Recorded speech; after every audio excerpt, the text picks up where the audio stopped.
Oke, selamat pagi dan salam sejahtera saya ucapkan kepada Tuan Rafi'i dan juga rekan guru sekalian. Pada pagi hari ini, saya Ivy Michelle Au akan membentangkan tugasan 3, yaitu perspektif falsafah Islam dalam isu semasa berkaitan pendidikan falsafah. Oke, seterusnya. Sebagai pendahuluan, pendidikan merupakan asas kepada kehidupan setiap manusia untuk mengetahui sesuatu perkara dengan lebih mendalam atau menyebarkan sesuatu agenda atau fahaman kepada orang lain. Pendidikan amat penting bagi semua pihak untuk membina sasya dan jati diri serta menyemai nilai-nilai murni dalam diri mereka. Oleh itu, konsep pendidikan ini perlulah diajar dan difahami oleh setiap lapisan masyarakat bagi menghindarkan perkara tersebut berlaku. Menurut ajaran Islam, pendidikan ini hendaklah berdasarkan 2 sumber utama, yaitu Al-Quran dan juga Al-Sunnah. Oke. Seterusnya adalah konsep pendidikan menurut perspektif Islam, yaitu menurut bahasa Melayu, perkataan pendidikan ini dia merupakan kata nama terbitan kata dasar, yaitu didik yang membawa maksud pelihara, jaga dengan hati-hati dan juga ajar. Oke, dalam bahasa Arab juga pendidikan mempunyai beberapa kalimat yang sering digunakan, yaitu terdapat 3 di sini. Yang pertama, tarbiyah, yaitu dia menekankan terhadap perkembangan fizikal dan juga intelektual individu. Yang kedua adalah tadib, yaitu proses pendidikan yang memberi penekanan terhadap pembentukan manusia yang sejahtera selaras dengan nilai murni dan etika berdasarkan ajaran Islam, supaya dapat mengendalikan dirinya bersama masyarakat dengan penuh keadilan. Yang ketiga adalah tahlim. Tahlim ini adalah proses pendidikan yang berasaskan pengajaran dan juga pembelajaran.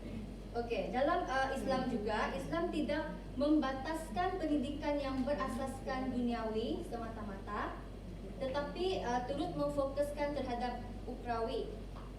Selain itu, Islam juga menyuruh agar manusia mempersiapkan diri mereka untuk menghadapi kehidupan di dunia ini selepas mati, yaitu kehidupan yang abadi. Oke, menurut si Ibnu Khaldun, dia telah mengklasifikasikan ilmu kepada 2 kategori, yaitu yang pertama adalah ilmu fardu ain dan juga ilmu fardu kifayah. Oke, seterusnya. Oke, ini adalah isu-isu semasa berkaitan pendidikan falsafah menurut perspektif falsafah Islam, yaitu 3 di sini. Yang pertama adalah perkembangan proses pendidikan dalam Islam. Yang kedua adalah hakikat kejadian manusia dan keistimewaan akal sebagai sumber utama dalam pembangunan pendidikan. Dan yang terakhir adalah penerapan unsur peneguhan di dalam proses pendidikan. Oke, yang pertama adalah perkembangan proses pendidikan dalam Islam ini. Saya ringkaskan saja di sini, yaitu pendidikan diperihalkan di dalam Al-Quran melalui berbagai bentuk pendekatan. Oke, dalam proses pengajaran dan pembelajaran, yaitu P, ilmu dilihat terus meningkat dengan terbinanya pusat-pusat intelektual seperti madrasah-madrasah pada zaman para sahabat dan kegemilangan khilafah Islam seperti madrasah Nizamiyah di Baghdad. Oke, yang seterusnya dari hakikat kejadian manusia dan keistimewaan akal sebagai sumber utama dalam pembangunan pendidikan. Di dalam ini juga dia terdiri daripada kombinasi unsur-unsur yang harmoni di antara fisikal dan juga spiritual, yaitu pendidikan dia merupakan sebahagian keperluan asasi bagi manusia dalam memenuhi tuntutan fitrah semula jadinya supaya menjadi manusia yang lebih bertamadun. Oke. Kewibawaan seseorang manusia itu adalah berdasarkan kepada hakikat kejadiannya yang dikaitkan dengan akal yang bertindak sebagai alat untuk mencapai ilmu yang benar dan yakin. Apabila Ianya digunakan semaksimal yang mungkin untuk mengenal dan mengakui kewujudan dan kekuasaan penciptanya setelah mendapati kebenaran melalui ilmu tersebut. Ini adalah menurut si Wan Suhaimi Wan Abdullah 2013. Oke, yang terakhir adalah penerapan unsur peneguhan di dalam proses pendidikan. Oke, setiap manusia telah dibekalkan sejak awal lagi kejadiannya dengan fitrah, ketauhidan dan keagamaan yang luhur seperti mana yang diterapkan dalam syariah Islam. Ini adalah menurut si Ulwan 1998. Oke, dalam proses pendidikan, menurut Islam menggalakkan agar elemen-elemen yang positif dapat diterapkan ke dalam jiwa anak-anak kecil karena kepribadian mereka mudah untuk dibentuk.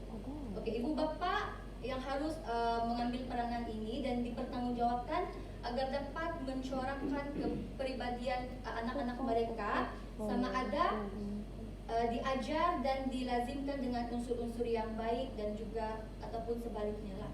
Oke, di sini saya ambil satu yaitu menurut Sinul Abdul Hafiz Suwaid 2010, Syekh Al-Islam Iman Al-Ghazali menyatakan di mana di dalam Manhaj At-Tarbiyah An-Nabawiyah bahwa anak adalah kurniaan yang mempunyai hati yang masih bersih dan mudah condong kepada sesuatu yang diterapkan. Oke, sebagai rumusan, konsep pendidikan menurut Islam ini adalah bersandarkan kepada Al-Quran dan juga Al-Sunnah, selain menggabungkan ilmu duniawi dan ukhrawi sebagai komponen utama dalam pembelajaran dan pengajaran.